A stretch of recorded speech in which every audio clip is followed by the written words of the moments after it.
অভয়নগরে truck চাকায় পিষ্ট হলেন মোটরসাইকেল চালক। অভয়নগর থেকে জাকির হোসেন হৃদয়ের পাঠানো ভিডিওতে থাকছে বিস্তারিত।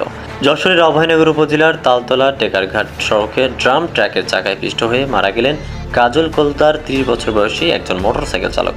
শনিবার বিকাল 3:30টার সময় ওই সড়কের কাদিরপাড়া এলাকায় শিকদার বাড়ির সামনে এ দুর্ঘটনা ঘটে। এলাকাবাসী আমিনুর রহমান জানান, কাদিরপাড়া গ্রামের শামসুর রহমান গোলদারের ছেলে কাজল গোলদার মোটরসাইকেল যোগে নোয়াপাড়া বাজারে যাওয়ার পথে টেকারঘাট গামী বালি ভর্তি একটি ড্রাম ট্রাক তাকে চাপা দিয়ে পালিয়ে যায়।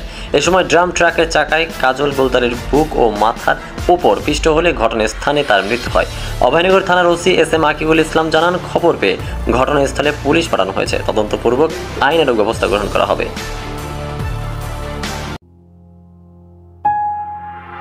গাংচিল টিভি, সত্য প্রকাশে অনুসন্ধানী চোখ।